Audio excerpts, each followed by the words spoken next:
90 ప్రదేశాల్లో చెత్త ఇవన్నీ తీసేసి పరిశుభ్రమైన ప్లేసెస్ గా తయారు చేశామంటే ఇది నా ఒక్కడి విజయం కాదు, ఈ విజయం గుడివాడ ప్రజానీకమదని చాలా స్పష్టంగా వారు చెప్పారు. ఆ స్ఫూర్తి మీరు అందిపుచ్చుకోవాలి. ఇంకో పక్క 94% మాకు మొన్న ఓట్లేసి గెలిపించారు. అటు మొత్తం గెలిచిందే 94%, ఓట్లు 57% వేశారు. చరిత్రలో చాలా ఎన్నికలు చూశాం, కానీ మన నాయకుడు ఎన్టీ రామారావు గారు ఒక హిస్టారికల్ ఎన్నికల్లో కూడా ఇంత పెద్ద మెజారిటీ రాలా, కానీ మొన్న వచ్చాయి. దానికి కారణం మీరు చూస్తే అప్పటి వరకు రాష్ట్రంలో విధ్వంసం జరిగింది. ఎవరు ఈ మారి కూర్చునే పరిస్థితి లేదు, మాట్లాడుకునే పరిస్థితి లేదు, చర్చించుకునే పరిస్థితి లేదు, కడాన మంచి జరిగితే ఆనందపడే పరిస్థితిలో కూడా లేవు. అందుకే అందరూ కూడా ఫ్రస్ట్రేషన్లో ఓటేశారు. ఈ రోజు నేను చూస్తున్నాను, ఒక పాజిటివ్ మూడ్ క్రియేట్ చేశాం. ఈరోజు మీ అందరికి హామీ ఇచ్చేది, మీరు నాకు సహకరించాల్సింది. నేను ప్రభుత్వాన్ని ముందుకు తీసుకుపోగలుగుతున్నాం. సంక్షేమం, అభివృద్ధి, సుపరిపాలన, ఈ మూడుతో ముందుకు పోతున్నాం. మొన్న ఎన్నికల్లో చాలా వరకు చెత్తంతా క్లీన్ చేశారు. మామూలు చెత్త కాదు, ఆ నోర్లు ఏమి నోర్లో నాకు అర్థం కాలేదు, కానీ ఆ నోర్లన్నీ ఫెనాయిలే శుభ్రంగా క్లీన్ చేశారు మీరు. ఇప్పుడు మిమ్మల్ని అడుగుతున్న, ఇంకా అక్కడక్కడ కొంత చెత్త వాసనలు ఉన్నాయి. ఇంకా రాజకీయాల్లో క్రిమినల్స్ వాళ్ళు మారరు, జీవితంలో మారరు. మనం మార్చాలన్నా మారే పరిస్థితి శాశ్వతంగా వీళ్ళని మార్చేయడం తప్ప లేకపోతే వీళ్ళు మారే పరిస్థితి లేదు.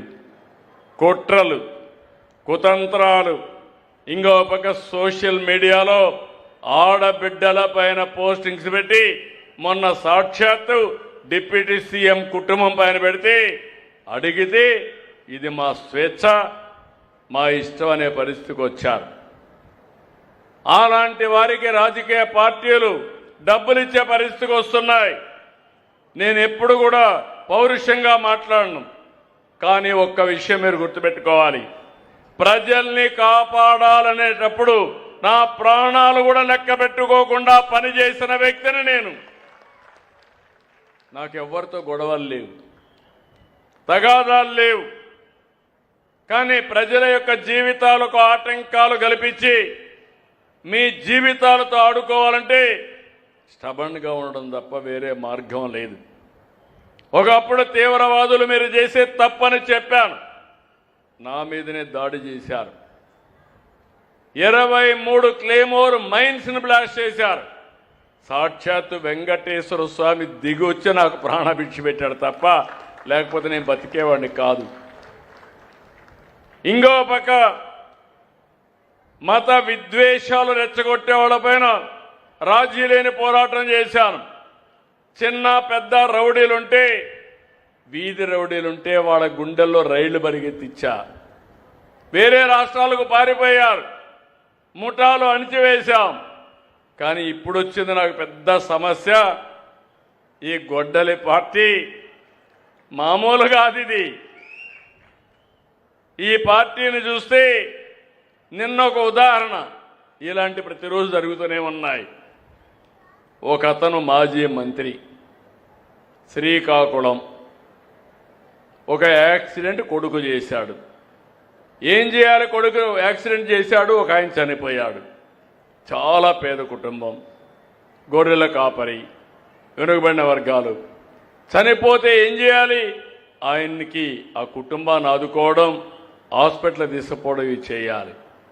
చెయ్యకుండా ఆయన తప్పించుకోవడానికి సీసీటీవీ కెమెరాలు అన్నీ ఉన్నాయి నా దగ్గర. ఇప్పుడు ఎవడైనా తప్పు చేస్తే ట్రాక్ చేయడం సెకండ్స్ లో పని తప్ప ఎవడూ తప్పించుకోలేడు. ఆ విషయాలు గుర్తుపెట్టుకోవాలి. మేనేజ్ చేసేసి వాళ్ళకి డబ్బులు ఇచ్చేసి వేరే వాళ్ళపైన కేసు పెట్టేశారు. అంటే ఒక నేరాన్ని తప్పించుకోవడానికి ఇంకొక నేరం. వీళ్ళ ఉద్దేశం ఆ రోజు వివేకానంద రెడ్డిని గొడ్డలితో చంపి తర్వాత కాదు గుండెపోటు అని చెప్పి అడ్డంగా దొరికితే నా చేతిలో కత్తి పెట్టి నారాసుర రక్త చరిత్రని క్రియేట్ చేశారు. అంటే ముఖ్యమంత్రి భయన్నే మీరు ఆలోచించుకోవాలి. ఎందుకు నేను ఈ మాట మాట్లాడుతున్నానంటే చెప్పకపోతే నాకు తప్పు అవుతుంది. హెచ్చరించడం నా బాధ్యత. ఈరోజు దీపావళి పండగ చేస్తున్నాం. ఎందుకు దీపావళి పండగ? నరకాసురుడనే ఒక రాక్షసుడు ఉండేవాడు. అతన్ని చంపిన తర్వాత దీపావళి పండగ చేసుకుని ఇలాంటి దుర్మార్గులు ఉండకూడదని ఒక మెసేజ్ కోసం చేసుకుంటున్నాం. కొంతమంది అంటున్నారు మీరు మాట్లాడొద్దండి. నేను మాట్లాడను. మళ్ళా మీరు వచ్చి రఫరఫా అంట వస్తే మీరు కూడా ఏమారిపోతే అది నిజంగానే రఫరఫాలు ఆడిస్తారు. మొన్న చేశారు, మీరు చూశారు. ఎంత ధైర్యం ఉండాలని అడుగుతున్నా. మామూలుగా ఎప్పుడన్నా చూశారా?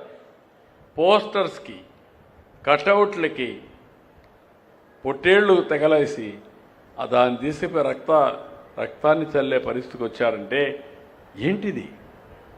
నా జీవితంలో 48 ఏళ్ళుగా ఎప్పుడు చూడలేదు, చూడాలని కూడా ఆలోచించలేదని చెప్పి కూడా నేను మీకు తెలియజేస్తున్నా. అందుకే మిమ్మల్ని అందరినీ జాగ్రత్తగా ఉన్నా నేను. నిన్న గుంటూరులో ఒక విషయం జరిగింది. ఆ విషయం కూడా చెప్పాలి.